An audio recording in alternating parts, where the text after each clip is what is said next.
नमस्कार, मी स्वप्नाली. तुम्ही बघत आहात आपले बदलापूर. काल आपण एक लाईव्ह प्रदर्शित केला होता, ज्यामध्ये आपण बघितलं बदलापूर मधील एका खाजगी रुग्णालयामध्ये नवजात बाळाचा मृत्यू झाला.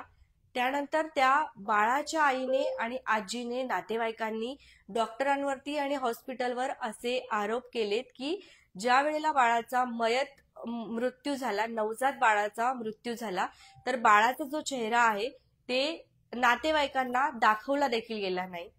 आम्हाला फक्त बाळाचा चेहरा बघायचा होता आणि तो सुद्धा बघायला मिळाला नाही. मग नेमकं जे आहे लाईव्ह द्वारे बाळाच्या आजीने केली होती. त्यानंतर आपण बघितलं, पुन्हा आपण एक लाईव्ह प्रदर्शित केला, त्याच्यामध्ये डॉक्टरांनी या सगळ्या संदर्भामध्ये जे आहे स्पष्टीकरण दिलं.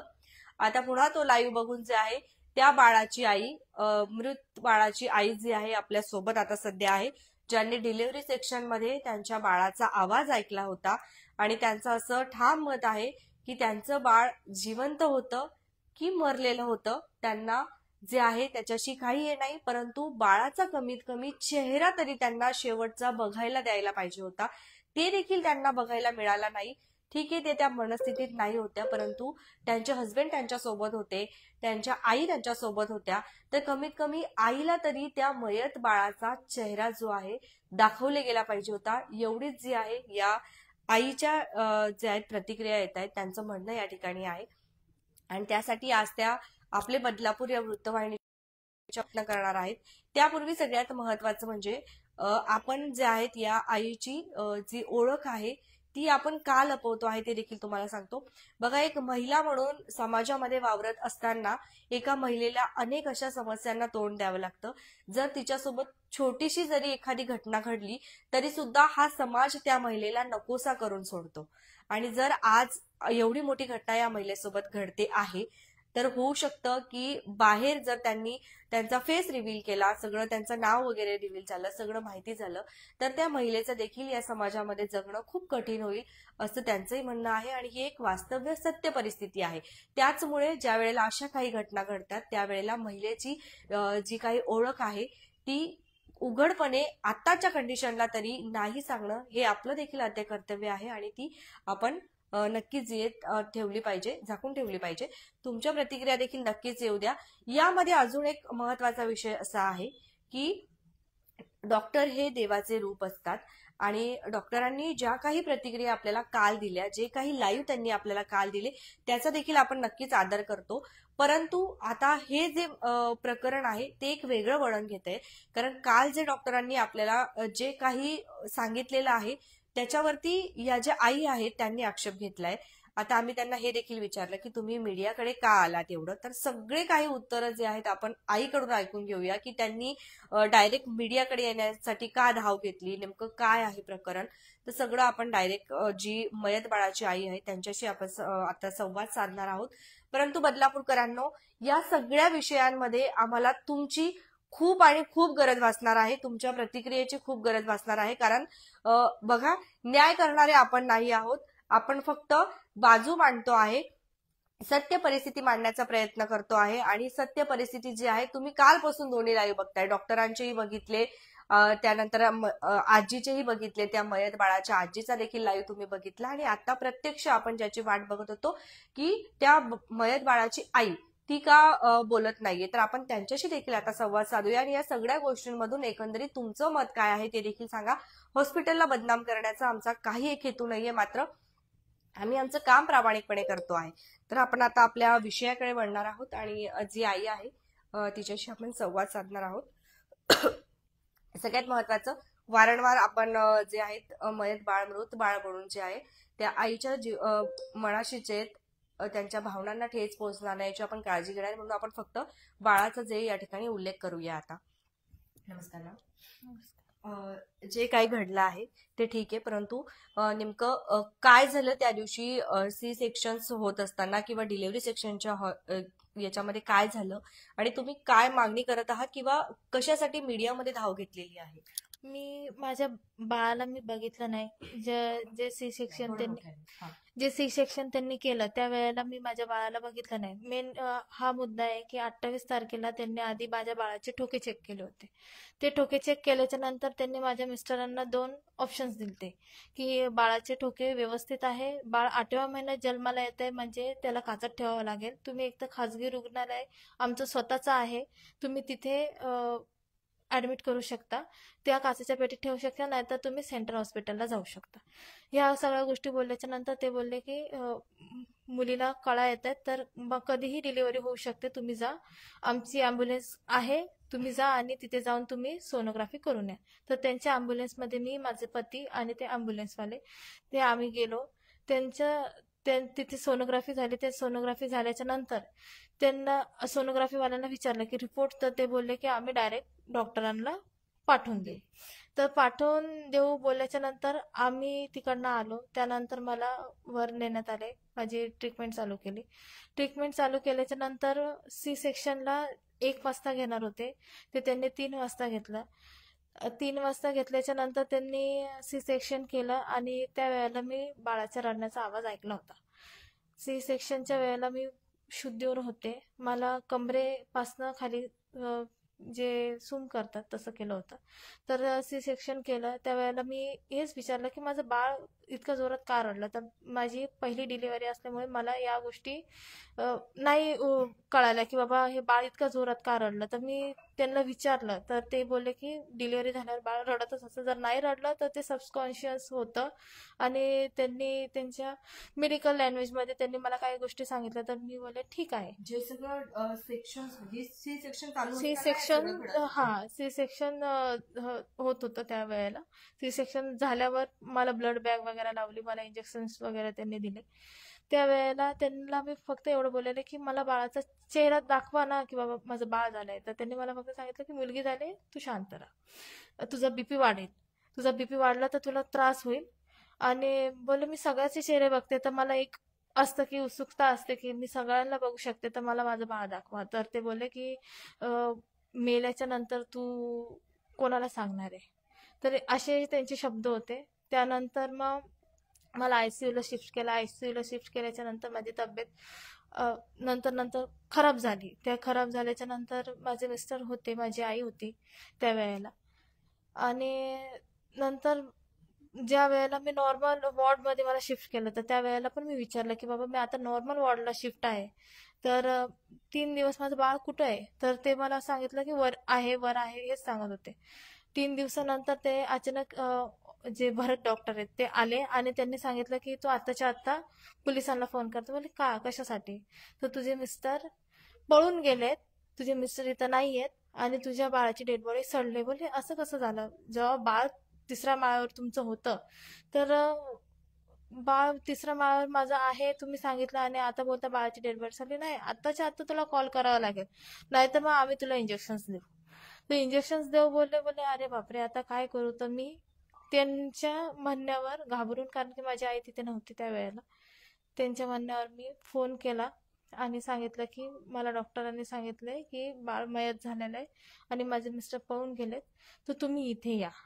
तर त्यावेळेला लगेच काय पोलीस आले नाही, पण थोड्या वेळाने आले. पण मला जे डॉक्टरांनी जे इंजेक्शन वगैरे चालू होते त्याच्यात मला झोप येत होती, त्यामुळे मी त्यांना काही कुठलंही म्हणजे स्टेटमेंट मी देऊ नाही शकले. तर स्टेटमेंट न दिल्याने ते निघून गेले. त्यानंतर माझं बाळ जे मयत झाले तर मी ते वारंवार मी विचारत होते की बाळ का नाही दाखवते. तर ते बोलले की बाळ पूर्ण सडले, तुला दाखवून तरी काय उपयोग आहे. तर ह्या गोष्टी झाल्या आणि 8 दिवस माझ्या आईलाही नाही दाखवलं, माझ्या मिस्टरांना पण नाही दाखवलं आणि नंतर त्यांच्या हातात ते लपटून दिलं. तर हे बाळ मला शेवटपर्यंत मला बघायला मिळालं नाही, तर माझ्यासोबत असं वागण्याचं कारण काय. आणि पहिली गोष्ट, सगळ्यात महत्त्वाची गोष्ट ही आहे की 27 तारखेला रात्रीची यांनी माझी सी सेक्शनची तयारी करून ठेवली होती, जी मी माझ्या मिस्टरांनी फक्त बीपी चेक बीपी वाढलाय. कशासाठी गेलतात तुम्ही हॉस्पिटलमध्ये, कशासाठी ऍडमिट झालेला होतात बोललात तुम्ही. मी फक्त बीपी वाढलाय, बीपी कमी व्हावा यासाठी, आणि हातापायाला माझ्या सूज होती, तर यासाठी मला ऍडमिट करणार होते माझे मिस्टर. तर आधी मी सेंट्रल हॉस्पिटलला होते, त्यांनी माझ्यावर जो आरोप लावलेला आहे, सेंट्रल हॉस्पिटलमधनं आम्ही पळून आलो, तर आम्ही असं काही पळून वगैरे आलो नाही. आम्ही तिथे सेंट्रल हॉस्पिटलला असताना मी कधीच सरकारी हॉस्पिटलला माझी ट्रीटमेंट मी कधी घेतली नाही, आणि डिलिव्हरीचा तो वॉर्ड बघून मला खूप भीती वाटत होती. तर त्यामुळे माझ्या मिस्टरांनी प्रायव्हेटला तुला ऍडमिट करतो, पण प्रायव्हेटला तुझे जे कात्रप हॉस्पिटल आहे त्यांना कोणीतरी सजेस्ट केलं होतं. तर तिथे ऍडमिट करण्यासाठी तर त्यांनी विचारपूस केली की माझ्या बायकोचा बीपी वाढलेला आहे, आणि तो बीपी कमी करण्यासाठी जर तुमच्या इथे आले तर तुम्ही ऍडमिट कराल का? तर ते बोलले की हो या, ते 10-15 हजारामध्ये कदाचित बीपी कमी होऊन तिला 1-2 दिवस ठेवून आम्ही सोडून देऊ, नाही तर मग जास्तच काय वाटलं तर आम्ही 50 ते 60 हजार रुपये तुमच्याकडनं घेऊ. बीपी कमी करण्याचे 50 ते 60 हजार रुपये जे त्यांनी सांगितले हेच मेन चुकीचं आहे. आणि त्यानंतर दुसऱ्या दिवशी 28 तारखेला जेव्हा मला नेलं, त्यावेळेला ते सांगत होते आम्ही तुझी 27 तारखेला एक दिवस आधी सी सेक्शनची तयारी करून ठेवली होती. माझे कुठलेही रिपोर्ट त्यांच्याकडे नव्हते, फक्त बीपीचा विषय झाला होता, तर त्यांनी सी सेक्शनची तयारी एक दिवस आधी का केली? मॅडम थोडंसं थांबूया इथे आपण. एक एक क्वेश्चन घेऊया आपण आता, एक एक प्रश्न घेऊया. जसं की तुम्ही सांगितलं की तुम्ही सेंट्रल हॉस्पिटलमधून पळून आलेल्या नव्हत्या, बरोबर? तर तुम्ही जे परमिशन म्हणजे तिथं व्यवस्थित जी प्रोसेस असते ती करूनच तुम्ही या दुसऱ्या हॉस्पिटलमध्ये जे तुम्ही शिफ्ट झालेल्या होत्या, याचं काही प्रूफ आहे आपल्याकडे? एक एक प्रश्न जे आपण आता सध्या कव्हर करण्याचा प्रयत्न करणार आहोत. जसं की डॉक्टरांनी सांगितलं, पहिला प्रश्न लाईव्ह मध्ये सांगितला होता डॉक्टरांनी की ज्या पेशंट आहेत त्या पळ काढून सेंट्रल हॉस्पिटलमधून पळ काढून या ठिकाणी आलेल्या होत्या आणि आम्ही इमर्जन्सी केस घेतली. तर मॅडम आपल्याकडे काही याचा प्रूफ आहे काही? हे बघा, मी पळून नाही आले, तिथे मी आणि माझे मिस्टर आम्ही आमच्या जिम्मेदारीवर इथनं जात आहोत हे आम्ही तिथं साईन करून आलेलो आहे. आणि दुसरी गोष्ट, मी 112ला इन्फॉर्म केलं होतं की मी सेंट्रल हॉस्पिटलमधनं मला खासगी रुग्णालयात जायचं आहे आणि यासाठी मी इथे साईन करते, तर तिथे पोलिसांना साक्षी ठेवून मी तिथे सही करून मी आलेले होते. तुमच्याकडे तसं आहे सगळं proof? हो, 112ला केलेला कॉल आहे माझ्याकडे, आणि तिथे मी सह्या केलेल्या आहेत. तर ते जेव्हा सखोल तपासणी होईल त्यावेळेला ते बघतीलच की तिथं सह्या वगैरे करून आलेले मी. आणि ह्या सह्या मी याच्यासाठी केल्या होत्या की जर त्यांनी प्रायव्हेट हॉस्पिटलवाल्यांनी जर मला नाही तिथे ट्रीटमेंट दिली तर मला परत सरकारी मध्ये येण्यासाठी मी ती परमिशन तिथं घेतली होती. नक्कीच. तर आता सगळ्यात महत्वाचा एक प्रश्न म्हणजे पहिला प्रश्न, डॉक्टरांनी आपल्याला असं सांगितलं होतं कालच्या लाईव्ह मध्ये की जो पेशंट आहे ते सरकारी हॉस्पिटलमधून पळ काढून त्यांनी या ठिकाणी बदलापूरला ते आलेले होते. तर आता या पेशंटचं असं म्हणणं आहे की आम्ही पळ काढून आलेलो नव्हतो, आणि ते जे त्यांनी 112ला कॉल केलेला होता आणि त्यानंतर जे संपूर्ण रेकॉर्डिंग देखील त्यांच्याजवळ आहे, आणि त्यांनी जे आहे तिथून साईन वगैरे करून पूर्ण प्रॉपर पद्धतीने ते जे तिथे आले होते. आणि त्या देखील म्हणतात की चौकशी करा आणि काय असेल याची चौकशी झाली पाहिजे की मग त्याच्यावरून समजेल की त्या पळ काढून आल्या होत्या की नाही. आता वळूया आपण आपल्या दुसऱ्या प्रश्नाकडे. मॅडम, आमचं दुसरं असं होतं की तुम्ही त्या ठिकाणी फक्त जे ब्लड आहे तुमचं, काय बोलतात तुम्ही, कशासाठी गेलेला होता? माझं ब्लड प्रेशर वाढलेलं होतं, माझा बीपीचा प्रॉब्लेम होता, त्याच्यासाठीच ऍडमिट झाले होते. आणि ते पण 28 तारखेला ऍडमिट झाले. 27 तारखेला फक्त माझ्या मिस्टरांचं डॉक्टरांशी एवढंच बोलणं झालं होतं की जर आणलं तर तुम्ही किती पैसे घाल, तर फक्त आणायची बीपीचं फक्त बोलणं झालं होतं. माझी तिथे कुठलीही ट्रीटमेंट नव्हती, मी त्या हॉस्पिटलला कधीही गेली नव्हते आणि माझे कुठलेही रिपोर्ट त्यांना दिलेले नव्हते. तरी पण 21 तारखेची सोनोग्राफी आम्ही त्यांना पाठवली होती, त्यामध्ये बाळ व्यवस्थित होतं. 8 महिन्याचं माझं बाळ 2.5 किलोचं होतं, व्यवस्थित होतं. ती सोनोग्राफी ही नॉर्मल होती. ती नॉर्मल सोनोग्राफी जेव्हा त्यांना दिली तर ती पाठवल्याच्या नंतर फक्त बीपीचा त्रास आहे एवढं सांगितलं होतं. आणि एवढं सांगितल्यावरच त्यांनी बिना पैसे भरला, बिना डिपॉझिट भरल्याचे एक दिवस आधी माझी सी सेक्शनची तयारी का केली?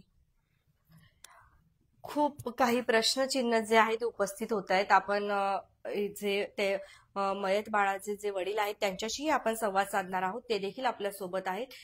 त्यापूर्वी आपण काही जे प्रश्न आहेत अजून आईला करणार आहोत. जसं की डॉक्टरांनी सांगितलं होतं की जी शेवटची सोनोग्राफी होती सी सेक्शनला ऍडमिट होण्याच्या आधीची, ती सगळ्यात महत्वपूर्ण सोनोग्राफी होती, ज्याच्यामध्ये डॉक्टरांनी काल रिपोर्ट देखील दाखवले त्या सोनोग्राफीचे. तर त्याच्यामध्ये स्पष्टपणे त्यांचं असं म्हणणं होतं की रिपोर्टमध्ये लिहिलेलं आहे की बाळ हे 8 दिवस आधीच मयत झालेलं आहे पोटामध्ये. तर त्या डॉक्टरांचं म्हणणं होतं की ती जी सोनोग्राफी आहे तुम्ही कुठेतरी बाहेर जाऊन केली होती आणि त्या संदर्भात डॉक्टरांना याच्याबद्दल काहीच माहित नव्हतं. तर तुम्ही असं का केलं? डॉक्टरांना माहित नव्हतं, याच्याबद्दल काय बोलाल आपण? नाही, डॉक्टरांना माहित नव्हतं असं नाहीये. मी ज्या वेळेला ऍडमिट झाले त्यावेळेला माझ्या बाळाचे ठोके चेक करण्यात आले होते. तिथे त्यांनी सांगितलं की 8व्या महिन्याचं बाळ आहे, हे कधीही हिची डिलिव्हरी होऊ शकते आणि 8व्या महिन्याचं बाळ आहे, हिला त्या बाळाला काचत ठेवायची गरज पडेल. आमचं वैयक्तिक स्वतःचं खाजगी रुग्णालय आहे जिथे बाळ आम्ही ठेवतो, काचाच्या पेटीत ठेवतो आणि दुसरं तुम्ही सेंट्रल हॉस्पिटलला घेऊन जाऊ शकता असे आम्हाला सजेशन दिलं. आणि त्यानंतर त्यांनी सोनोग्राफीसाठी स्वतः सांगितलं की तुम्ही सोनोग्राफी करा, हिची डिलिव्हरी कधीही होऊ शकते, कारण की मला कळा येत होत्या. तर माझी डिलिव्हरी कधी होऊ शकते यासाठी त्यांनी तिथच्या डॉक्टरांना आधी कॉल केलेला की आम्ही सोनोग्राफीसाठी पेशंट पाठवतोय.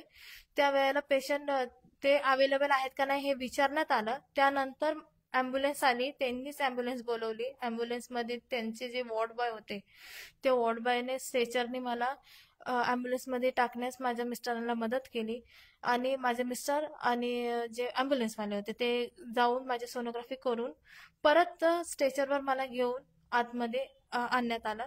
तर ह्यामध्ये ज्या वेळेला सोनोग्राफी केली त्या वेळेला माझे मिस्टर बाहेर होते.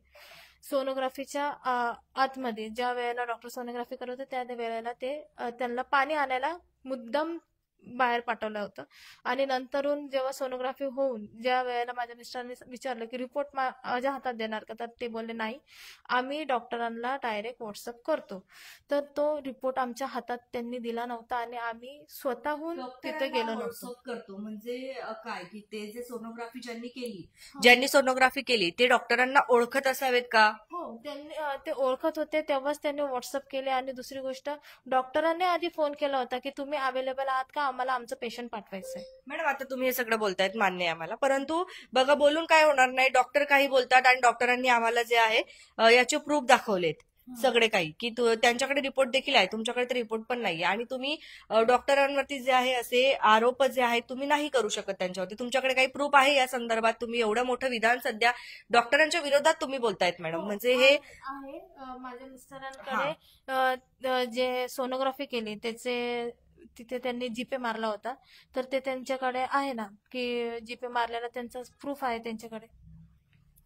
कशाचे प्रूफ आहेत तुमच्याकडे? कारण बघा डॉक्टर एवढी मोठी गोष्ट जे आहे डॉक्टरांनी काल आम्हाला सांगितली की जे शेवटची सोनोग्राफी होती ज्याच्यामध्ये लिहिलेलं 8 महिन्याचं जे बाळ आहे ते आधीच मयत झालेलं आहे, हे स्पष्टपणे लिहिलेलं होतं, डॉक्टरांनी आम्हाला सांगितलं. मग तुम्ही एवढं मोठं जे आहे या ठिकाणी असं कसं बोलू शकतात की डॉक्टरांनीच तुम्हाला पाठवलं होतं?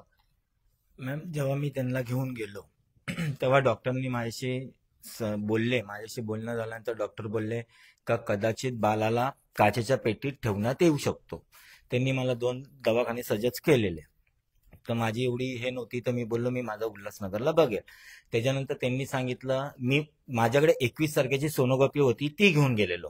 ती सोनोग्राफी माझ्याकडे आत्ता पण आहे, मी तुम्हाला दाखवू शकतो. मी दाखवतो बाय, तर 1-2 मिनिटं. त्याच्यानंतर त्यांनी मला सांगितलं आपण एक सोनोग्राफी केल्यानंतर मी तुम्हाला काय ते सांगतो. मग त्यांनीच ॲम्ब्युलन्स बोलवली. त्या ॲम्ब्युलन्समध्ये मी हे चुकताय, त्यांनीच अँब्युलन्स बोलवली. परत विचार करा तुम्ही खरंच ॲम्ब्युलन्स बनवली, मी नाही बोलली मॅडम, त्यांनीच अँब्युलन्स बोलवली डॉक्टरांनी? हो, डॉक्टरांनीच ॲम्ब्युलन्स बनवली.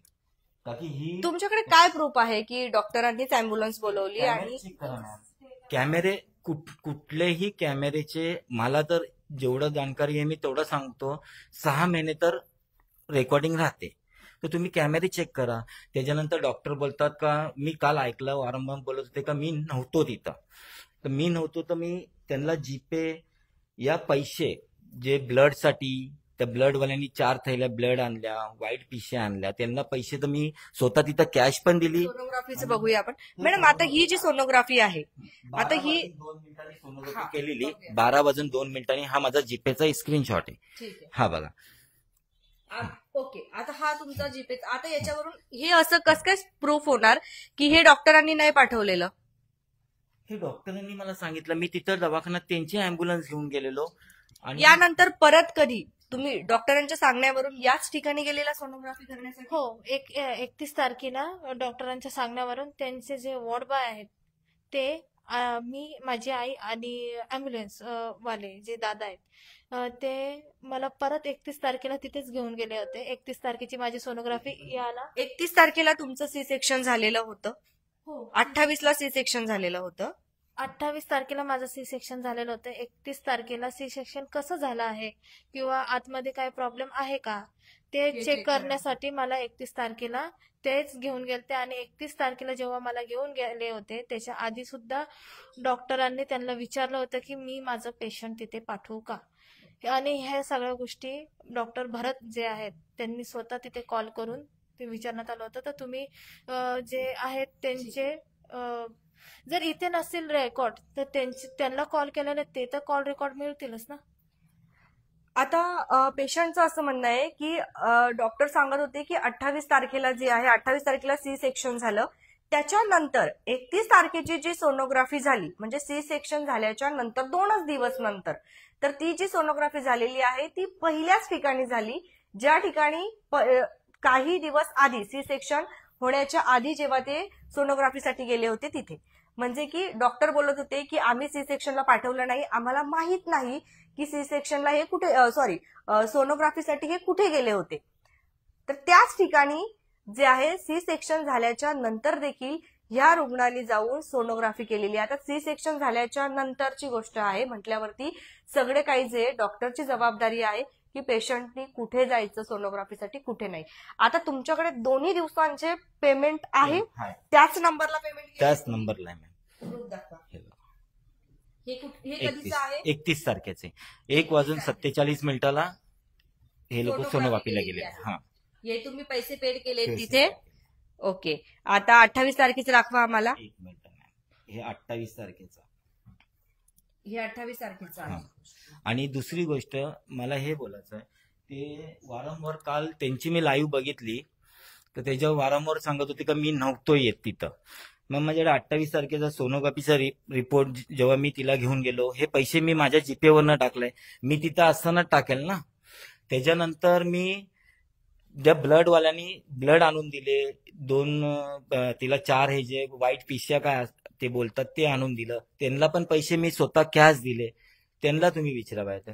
त्याच्यानंतर ह्यांनी मला वापस दुसऱ्या दिवशी 29 तारखेला पण व्हाईट पिशा आणायला सांगितला. हे मी डोंबोलीला जाऊन 6,000च्या व्हाईट पिशा घेऊन आलो, त्यांच्या पण स्क्रीनशॉट आहे. मला रात्री किती वाजता त्यांनी दिले. म्हणजे एकंदरीत तुमचं म्हणणं आहे की तुम्ही तिथे होतात, प्रत्येक वेळोवेळी जे आहे जे काही चाललंय तेव्हा तुम्ही होतात.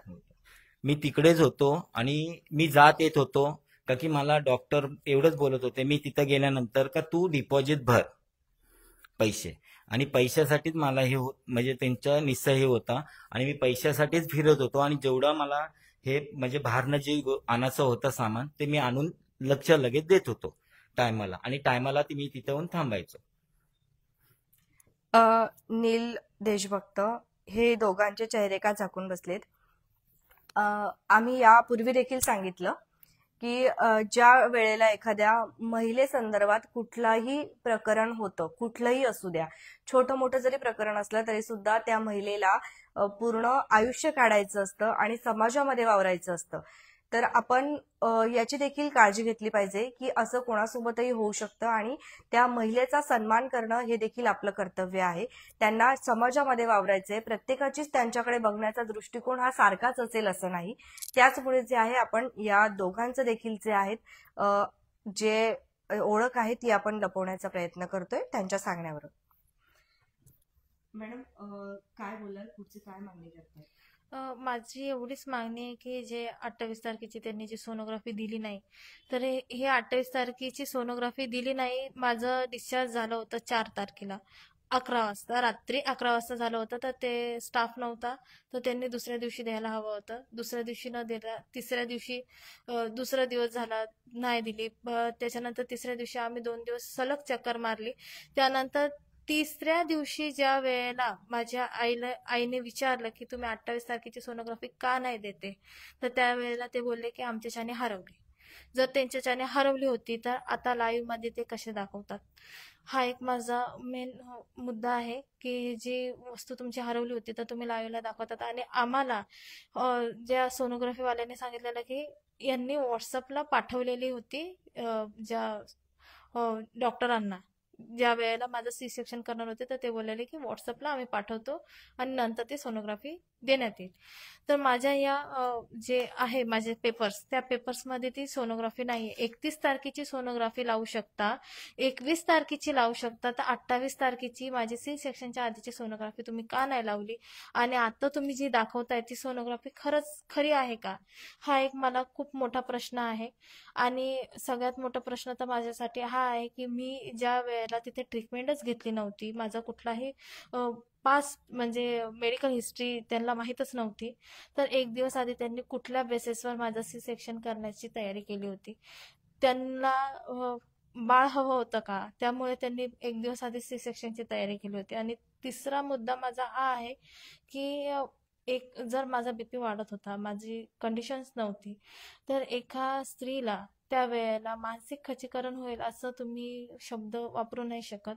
कारण की तुम्ही बघू शकता की जो त्यांचा स्टाफ आहे तो जे कमेंट्समध्ये इतकं घाणेरडं बोलतात, तर तो स्टाफ ज्या वेळेला समोर मी होते त्या वेळेला ते कसे बोलले असतील ते तुम्ही बघू शकता की कमेंट्समध्ये ते मला कशा पद्धतीत बोलतात, माझा पास्ट काढून माझ्यावर ज्या मानसिक मला जखमा झालेल्या आहेत, माझ्या आधीच्या जखमा उचकून ते माझं मनोबळ कमी करण्याचा प्रयत्न करते. ते आज मी माझ्या बाळाला शोधण्याचा प्रयत्न करते. त्यामध्ये ते मला आधीचं जे माझा पास्ट आहे तो काढून माझ्या चारित्र्यावर बोट ठेवण्याचा यांना कुणीही अधिकार दिलेला नाही.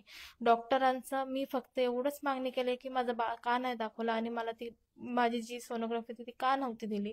आणि मी सीसीटीव्ही फुटेजची मागणी केली होती, जे डिस्चार्ज झाल्याच्या 2 दिवस नंतरच मी मागणी केली होती. ती आज ते सांगतात की सीसीटीव्ही फुटेज डिलीट झालाय, तर मी ह्या सगळ्या गोष्टींचीच मागणी केलेली आहे. यामध्ये माझ्या चारित्र्याचं किंवा माझ्या कॅरेक्टरवर बोट ठेवण्याचं, ही मुलगी अशी आहे तशी आहे, हिचा पास्ट असा होता, या सगळ्या गोष्टींचा त्याच्यात काहीही मतलब येत नाही. तर अशा कमेंट्स प्लीज करू नका की ज्यामुळे माझं मनोबल खचेल. आणि मला तुम्ही बघू शकता की या सगळ्या ज्या कमेंट्स आहेत ते फक्त हॉस्पिटलच्या स्टाफनेच केलेल्या आहेत. तर असं कोणी करू नका, कारण की माझं फक्त डॉक्टरांशी बोलणं आहे. तर तिथलच्या स्टाफला माझ्यावर काही ॲलिगेशन घेण्याचा काही संबंध येत नाही. मॅडम, कालच्या दिवशी एक नर्स देखील होत्या ज्या लाईव्ह मध्ये बोलल्या. त्या नर्स त्या दिवशी सी सेक्शन मध्ये होत्यात का? त्या ठिकाणी होत्या? नाही, ज्या नर्स ज्या बोलल्या त्या सी सेक्शन मध्ये नव्हत्या. तिथे जे डॉक्टर सुदर्शन आहेत त्यांचे वडील होते. मी डॉक्टर सुदर्शन होते का नाही ते मी बघितलं नाही. डॉक्टर भरत होते, आणखीन एक डॉक्टर होते आणि बाहेरनं एक डॉक्टर आलेले होते, ते होते. आणि जे जो त्यांचा वॉर्ड बॉय जो अफ्तर जो मला कमेंट्स करतोय घाणेरड्या, तो होता. तिथे कुठलीही लेडीज ते नव्हती. कोण आहेत जे घाणेरडे कमेंट्स करतायत? घाणेरडे कमेंट करतायत ते कोण आहेत? ते एक वॉर्ड बॉय आहेत तिथलचे, अफ्तर नाव आहे त्यांचं. आणि ते फक्त एक वॉर्ड बॉय असून, आणि तिथलची एक मला खूप घाण गोष्ट वाटली की लेडीजला सी सेक्शन झाल्याच्या नंतर जो म्हणजे पंचिंग करण्यापासनं बोला किंवा डायपर बदलण्यापासनं तिची ड्रेसिंग करण्यापासनं तिथे लेडीज असायला पाहिजे. तर जो अफ्तर नावाचा जो मुलगा आहे, जो माणूस आहे, तो तिथे त्या सगळ्या गोष्टी करतो.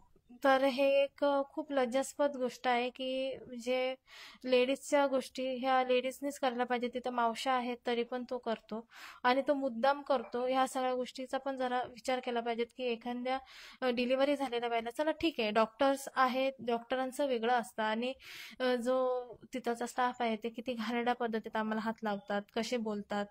आणि त्याने जेव्हा हे कमेंट केलं तेव्हा मला खूप घाण वाटलं की एकतर त्यांनी तिथे पण तशा पद्धतीत वागत होते, आणि पेशंटची मजबुरी असते ते काही करू शकत नाही, पण याचा अर्थ असा नसतो की तिथलच्या मावशांनीच सगळ्या गोष्टी करायला पाहिजेत लेडीजच्या, आणि जेंट्सनी जेंट्सच्याच करायला पाहिजेत. ही एक माझी खूप मोठी मागणी आहे की माझ्यानंतरही तिथे डिलिव्हऱ्या होतील तर तिथलच्या आयांना किंवा लहान मुली पण असू शकतात तिथे ऍडमिट होतील, तर त्यांना जेंट्सनी कुठल्याही प्रकारचं पंचिंग किंवा डायपर घालण्यापासून अशा गोष्टी त्यांनी नाही करायला पाहिजे. मॅडम, तुम्ही हे खरंच बोलतायत की ह्या सी सेक्शन मध्ये जे आहेत त्यानंतरची जी काही हे असेल ते त्या व्यक्तीने केली, असं जेंट्सने केली त्या. हो, कारण की आयसीयू मध्ये कॅमेरे आहेत, सीसीटीव्ही कॅमेरे आहेत आयसीयू मध्ये, तर तुम्ही त्याच्यात बघू शकता की कोण करतं. कारण की सकाळी फक्त पंचिंगला लेडीज येते, त्यानंतर डायपर घालण्यापासून सगळ्या गोष्टी ते तो माणूस करतो. महिलांच्या सुद्धा.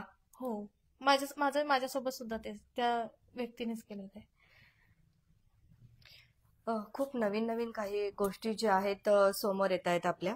आणि कमेंटच्या बाबतीत मॅडम बोलतायत की त्यांना खूप घाण घाण जे आहेत त्या कमेंट जे आहेत येत आहेत. सीसीटीव्हीची जी मागणी आहे ती आपण देखील काल डॉक्टरांना याचं स्पष्टीकरण विचारलं होतं मॅडम, आम्ही देखील विचारलं होतं त्यांना, पण डॉक्टरांचं असं म्हणणं आहे की सीसीटीव्ही फुटेज हे 15 दिवसांच्या वर त्यांच्याकडे नाही होते आणि ते त्यांच्याकडून डिलीट झाले आहेत असं. मॅडम, सीसीटीव्ही फुटेज मी 15 दिवसानंतर नाही मागितला. माझं डिस्चार्ज झाल्यावर 2 दिवसानंतरच मी मागितला होता. मी बाकायदा पोलीस स्टेशनला जाऊन तिथे मी सांगितलं होतं की मला हे कुठले डॉक्युमेंट्स देत नाहीयेत. तर त्यांनी सांगितलेलं की तू लेटर टाक, आम्ही तुला डॉक्युमेंट पण देऊ आणि सीसीटीव्ही फुटेज पण देऊ. लेटर टाकलेलं तुम्ही? हो, खरं बोलताय? हो, हे माझं लेटर आहे. हे लेटर मी माझ्या मिस्टरांनी हे लेटर टाकलं होतं, पण ह्यावर कुठलीही सखोल कारवाई अजून झालेली नाही आणि हे लेटर टाकल्यावर त्यांनी कुठलाही रिस्पॉन्स दिला नाहीये डॉक्टरांनी. 10/9 डिस्चार्ज किती तारखेला मिळालं तुम्हाला? डिस्चार्ज 4 तारखेला मिळाला. 3 दिवस मला त्यांनी फिरवलं होतं की आज देऊ, उद्या देऊ, परवा देऊ. ते 3 दिवस तसे गेले. त्यानंतर मी तिथे पोलीस स्टेशनला गेले होते. पोलीस स्टेशनला गेल्यावर त्यांनी सांगितलं लेटर द्या. तर 2 दिवस जे कोर्टचं मला जाता आलं नाही. माझे टाके आहेत त्याच्यामुळे मला ताप येत होती. मला चालता येत नाही, तर त्याच्यामुळे मला पोलीस स्टेशनला जाऊन आल्यावर मला ताप येत होते. 2 दिवस मी रेस्ट केला. त्याच्यानंतर तिसऱ्या दिवशी मी हा लेटर दिला. हा जो लेटर आहे बदलापूर शहर जेड ओके श्रुती हॉस्पिटल यांच्या अंतर्गत वरिष्ठ पोलीस निरीक्षक यांना देण्यात आलेला आहे आणि यामध्ये त्यांनी सीसीटीव्ही फुटेजची मागणी केलेली आहे. तर आपण हे बघू शकता सगळं काही. मात्र आता त्यांचं म्हणणं आहे की त्यांनी लेटर जे आहे ते दिलेलं होतं डिस्चार्ज मिळाल्याच्या नंतरच जे आहे लवकरच त्यांनी लेटर दिलं होतं. आता तेव्हा तर 15 दिवसही कंप्लीट झालेले नसतील. मग जर एखादी केस पोलीस स्थानकामध्ये दर्ज होते आहे तरी सुद्धा त्याचे सीसीटीव्ही फुटेज हे समोर का येत नाहीये हा खूप मोठा प्रश्नचिन्ह आहे. सगळ्या गोष्टींचा उलगडा जो आहे फक्त आणि फक्त सीसीटीव्ही वरती डिपेंड असताना सुद्धा सीसीटीव्ही फुटेजेस कस काय डिलीट झालेत किंवा ते सीसीटीव्ही फुटेजेस का मिळत नाहीये एवढं फक्त जे आहे या आईचं म्हणणं आहे. त्यांचं फक्त एकच कळकळीची विनंती होती की बिल भरलेत तुम्ही? सगळे बिल भरलेत? हो, पूर्ण बिल मी भरलेले आहेत. सगळे बिल त्यांनी भरलेत. मात्र त्यांचं जे बाळ होतं ज्याला त्यांनी 8 महिने पोटामध्ये वाढवलं, मात्र त्या बाळात मयत बाळ का असे ना पण चेहरा देखील हे एवढं बिल आहे, हे सगळे बिल आहे. हा पण बिल वेगळा आहे. तर हे ब्लड टेस्टिंगचा हा बिल माझा 80,000चा आहे मेडिकलचा. जर 8 दिवसामध्ये 80,000 रुपयाचं हे मेडिसिन्स यांनी कुठे लावलं? तर हे पण मला एक ॲलिगेशन आहे की आणि प्रत्येक डॉक्टरांचे जे म्हणजे पैसे होते, जसं माझ्या इथं मानेला टाके आहेत, हे बघू शकता तुम्ही. तर इथं टाके आहेत, तर ही सेंटर लाईन टाकली होती त्यांनी, कारण की माझ्या हातापायाला सूज होती, तर सेंटर लाईन टाकण्याचे काम केलं. तर त्यावेळेला माझ्या आईकडनं त्यांनी कॅश पैसे घेतले. कॅश पैसे घेऊन सुद्धा बिलमध्ये ते ऍड आहे. त्यानंतर कुठले डॉक्टर्स येत होते तर ते बिलमध्ये ऍड आहे. तर तुम्ही बिलमध्ये जेव्हा ऍड करता तर त्याआधी तुम्ही सांगायला पाहिजेत की हे कुठले डॉक्टर आले का गेले, तर कुठल्या डॉक्टरांनी हिला चेक केलं, तर ह्या गोष्टी ते इन्फॉर्म करून द्यायला पाहिजे. पण मॅडम ऐका, डॉक्टरांकडे जे आहेत ना तुम्ही जे सगळं काही बोलतायत, तर डॉक्टरांनी जे आहेत ना सोनोग्राफीचे रिपोर्ट आम्हाला दाखवले होते आणि अजून एक रिपोर्ट आम्हाला डॉक्टरांनी दाखवलेला, ज्याच्यामध्ये डॉक्टरांनी जसं तुम्ही बोलतायत की मयत बाळाचा जो चेहरा आहे तुमच्या आईला पण नाही दाखवला आणि तुमच्या हस्बंडला पण नाही दाखवला, पण डॉक्टरांनी आम्हाला काल एक असा पेपर दाखवला जो आम्ही लाईव्ह मध्ये पण दाखवला. त्याच्यामध्ये स्पष्टपणे तुमच्या आईची साईन होती त्याच्यावरती की त्यांनी बाळाला बघितलेलं आहे असं. एक मिनिट, मी तुम्हाला माझा फोन दे. तर या संदर्भात तुमचं काय स्पष्टीकरण असेल? कारण डॉक्टरांनी आम्हाला पेपर्स दाखवले, फक्त बोलले नाही डॉक्टर, आम्हाला त्यांनी दाखवलं आहे.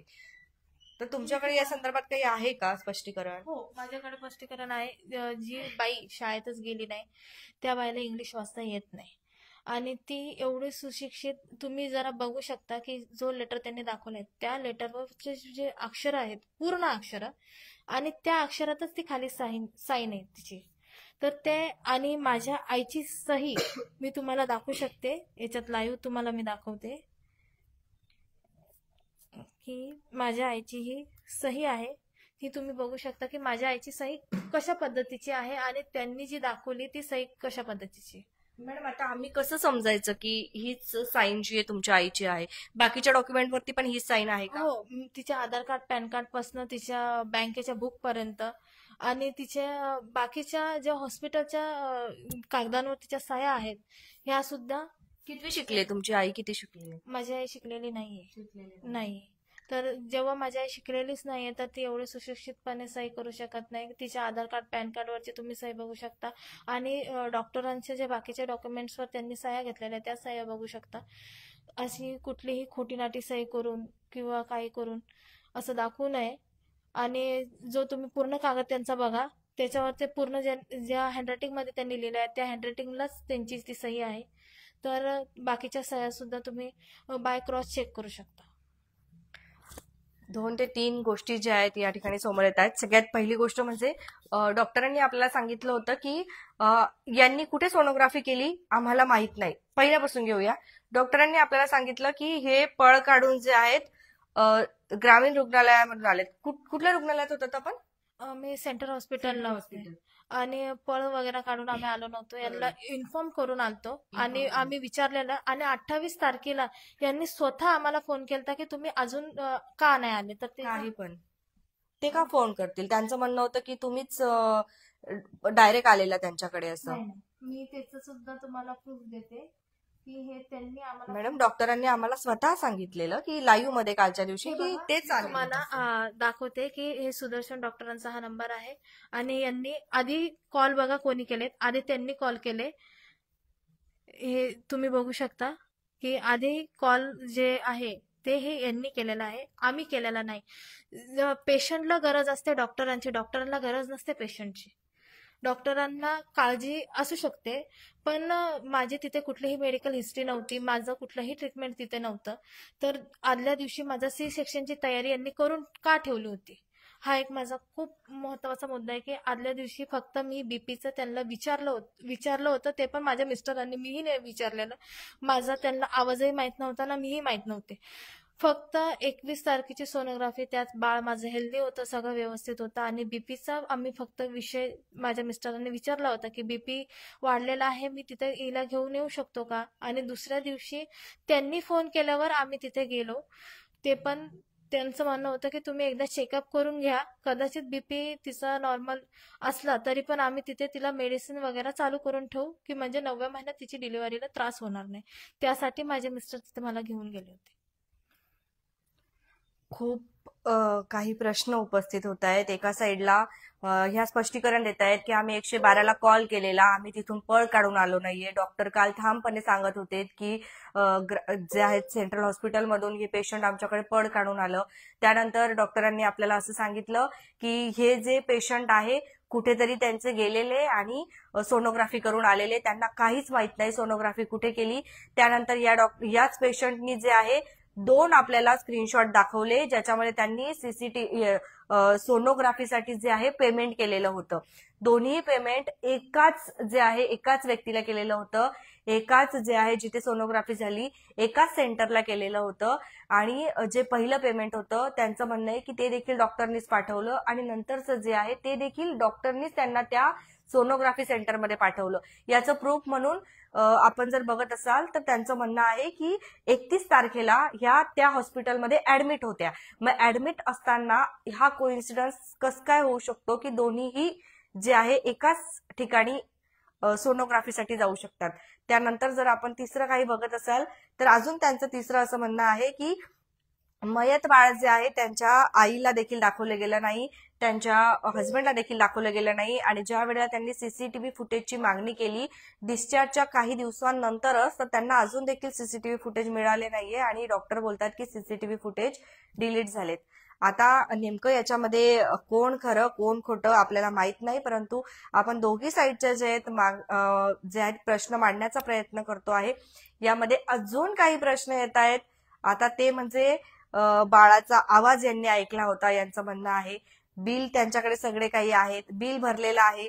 मॅडम तुम्हाला काय बिल कमी करून पाहिजे की नेमकं काय मागणी कशासाठी करतायत तुम्ही एवढं सगळं? म्हणजे हॉस्पिटलला बदनाम करण्याचा प्रयत्न आहे की नेमकं काय मागणी काय आहे तुमची? नाही, मला हॉस्पिटलला बदनाम करण्याचा असा माझा कुठलाही हेतू नाहीये.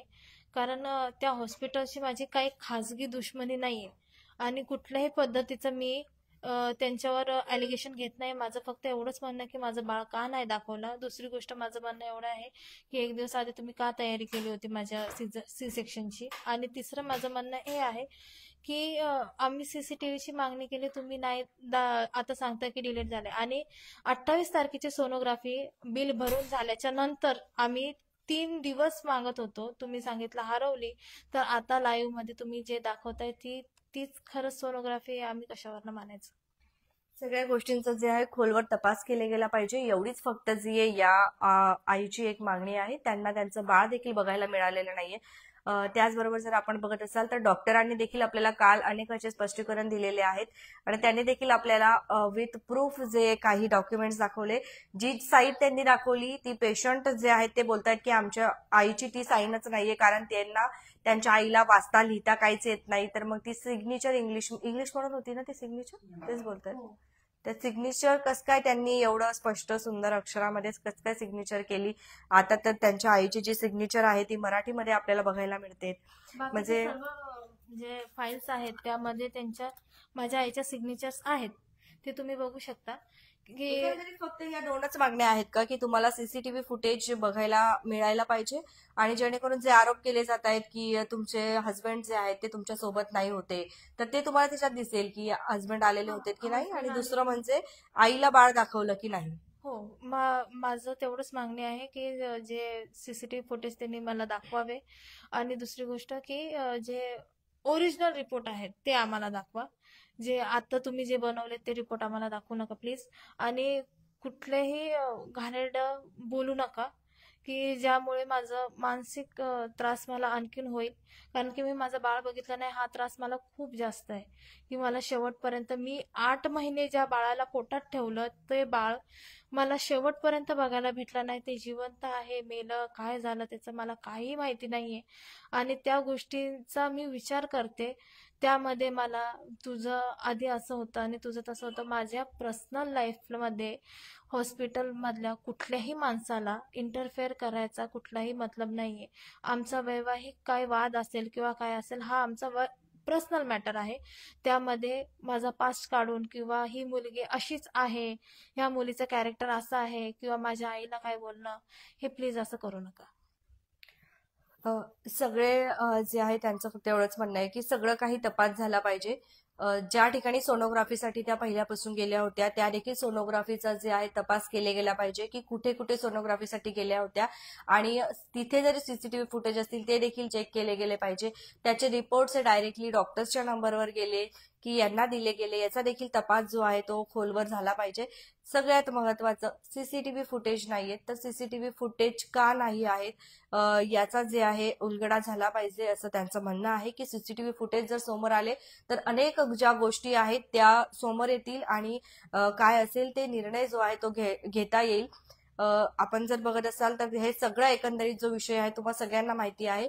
मॅडम तुम्ही मीडिया समोर येण्याची एवढी घाई का केली? कारण बघा डॉक्टर हे देखील परमेश्वराचं रूप असतं.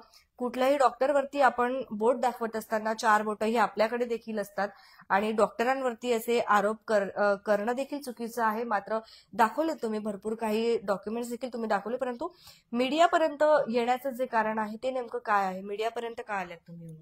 मी लगेचच मीडियापर्यंत नाही आले. मी बिल भरल्याच्या नंतर 3 दिवस तर मी त्यांची वाट बघितली की ते आज ना उद्या, उद्या ना परवा, परवा ना तेरवा ते मला रिपोर्ट देतील. त्यांनी दिले नाही. त्यानंतर मी पोलीस स्टेशन गाठलं यासाठी की मला माझे रिपोर्ट्स पाहिजेत होते, बस. बाकी माझं काही म्हणणं नव्हतं की माझं बाळ का नाही दाखवलं आणि माझे रिपोर्ट कुठे आहेत.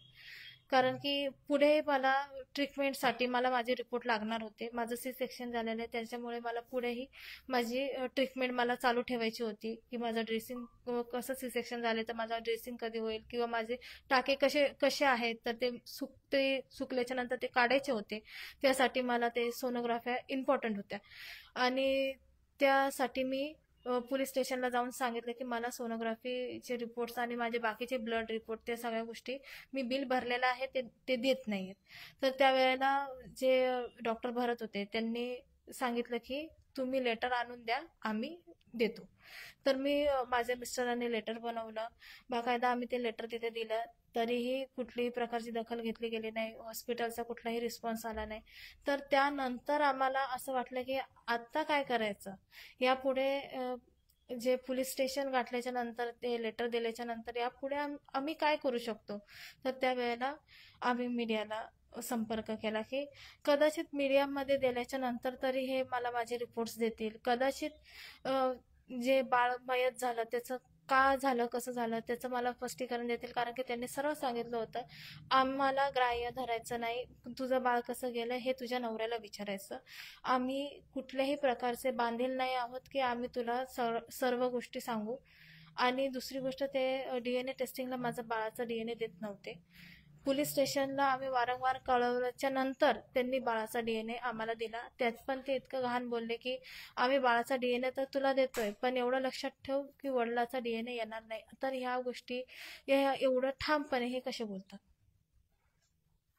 खूप काही गोष्टी जे आहेत आपल्याला बघायला मिळत आहेत या ठिकाणी. मात्र त्या भावूक झालेल्या आहेत सध्या, त्यामुळे आपण जास्त जे प्रश्न आहेत त्यांना विचारणार नाहीत. त्या ठामपणे जे आहेत त्यांची बाजू मांडण्याचा या ठिकाणी प्रयत्न करतायत. मात्र जे आहे त्याच्यावरती तपास झाला पाहिजे अशी फक्त त्यांची मागणी आहे. काय बोलणार आपण शेवट थोडक्यामध्ये, काय बोलणार? सर, मला दवाखान्याची एक मागणी आहे. त्यांचं मी काल जी लाईव्ह बघितली त्यांच्यामध्ये त्यांचा वारंवार होता का तिचा मिस्टर येत नव्हते. तर माझ्याकडे अजून पण त्या ब्लडवाल्याला पण पैसे दिलेले स्क्रीनशॉट आहे. मी ती दुसरी गोष्ट, मी त्यांच्या ह्याच्यामध्ये 2600 रुपये ब्लड चेकिंगला टाकलेले आहे, त्याचे पण स्क्रीनशॉट आहे. आणि मी तिथे 29 तारखेला पण होतो. मी कंटिन्यू येत जात होतो. जेव्हा मला ते बोलवायचे तेव्हा मी यायचो जायचो. आणि असं नाही की मी येत जात नव्हतो. मी येत जात होतो का की यांनी मला वारंवार पैशाचीच मागणी करत होते. डिपॉझिट कधी भरताय ह्याच्यामुळे मी पैशाच्या ह्याच्यामध्ये फिरत होतो. एवढंच मागणी आहे. आणि एवढीच मागणी आहे का त्यांनी 28 तारखेची सोनोग्राफी द्यावी आणि आम्हाला ते हे जे कॅमेऱ्याचे व्हिडिओ द्यावी. एवढी त्यांच्याकडून मागणी. खूप काही प्रश्न येत आहेत, परंतु आता जर आपण बघत असाल तर या सगळ्या गोष्टींवरती जे आहेत काय असेल तो तपास झाला पाहिजे. आणि सगळ्यात महत्वाचं म्हणजे डॉक्टर्स जे आहेत, जसं मॅडम सांगतायत ठीक आहे मॅडम तुम्ही सांगत आहात, परंतु असं कोणालाच वाटणार नाही की डॉक्टर तुम्हाला अशा भाषेमध्ये जे आहेत बोलू शकतील जसं तुम्ही सांगितलं. तर तशा भाषेत आम्हाला तरी वाटत नाही की डॉक्टर तुम्हाला बोलू शकतील असं. आता जर सीसीटीव्ही फुटेजेस वगैरे काही समोर आले तरच मॅडम जे बोलतायत ते सगळं काही स्पष्ट होईल. परंतु आम्हाला खरंच वाटत नाही की तुम्ही जे काही सांगितलेलं आहे ठीक आहे, तुम्ही तुमच्या जागेवर बरोबर आहात, आम्ही मान्य करतो. परंतु आम्ही देखील काल डॉक्टरांना भेटलो, आम्ही देखील त्यांचं जे आहे लाईव्ह केलं, तर आम्हाला नाही वाटलं की डॉक्टर तसे आहेत आणि ते तुम्हाला काही बोलू शकतात. किंवा तिथले वॉर्ड बॉय तर नव्हते तेव्हा काल लाईव्ह मध्ये, पण डॉक्टरांकडे बघून डॉक्टर वाटत नाही की आम्हाला ते तसे बोलले असते तुम्हाला. बघा तुम्ही त्यांचे जे बाकीच्या कमेंट्स बघा, ते जे हॉस्पिटलचे जो स्टाफ आहे त्या सर्व त्यांच्या स्टाफच्याच कमेंट आहेत. तर तुम्ही जे डॉक्टर भरत आहे, मी ते वारंवार त्यांचं नाव घेते, ते अजूनही समोर आले नाही. माझ्या प्रत्येक क्षणाला ते तिथे होते. तेच आम्हाला काय काय बोलत होते, माझ्या मिस्टरांना काय काय घालून पाडून बोलत होते, मला घालून पाडून बोलत होते. त्यांचं माझ्या कॅरेक्टरवर बोट ठेवणं किंवा ह्या सगळ्या गोष्टी. आणि तुम्ही बघू शकता कमेंटमध्ये सुद्धा त्यांचा जो स्टाफ आहे तो मला खूप घाणेरड्या पद्धतीत बोलतो. माझं बाळ गेलं, ते कुठं गेलं, काय गेलं मला ह्या गोष्टी नाही माहिती, पण अशा पद्धतीत तरी त्यांनी बोलू नये. या सगळ्या गोष्टी नाही बोलायला पाहिजेत. एखादी स्त्री ती तिच्या बाळाला शोधते, ती काय करते, तिच्यावर काय बीतते हे फक्त तिला माहिती असतं, बाकी कोणाला नाही. त्यामध्ये तिचा पास्ट काढलं, ती कॅरेक्टरलेस, या सगळ्या गोष्टी बोलायचं त्यांना कोणी अधिकार दिला. तर असं प्लीज बोलू नका. आत्ताच जर ते कमेंटमध्ये जर एवढं घाण बोलत असेल तर तुम्ही विचार करू शकता ते मला स्पष्ट समोरासमोर किती काही घाण बोलत होते. आणि ज्या वेळेला तुम्ही विचार पण नाही करू शकत एखाद्या स्त्रीला तिच्या मनावर किती घाव बसतात ज्या वेळेला हॉस्पिटलमध्ये डॉक्टर सी सेक्शन करतात त्या गोष्टी ठीक आहेत, पण बाकीच्या गोष्टींसाठी तिला साफ करण्यासाठी बाकी तिला मला बोलायला काही वाटणार नाही की तिला डायपर घालण्यासाठी तिचं पंचिंग करण्यासाठी या सगळ्या गोष्टीसाठी जेव्हा एक जेंट्स तिला घाणेरड्या पद्धतीत हात लावतो आणि तो जेंट्स जेव्हा तिच्या कॅरेक्टरवर बोट ठेवतो तर तिला किती घाण वाटत असेल तुम्ही विचार करा.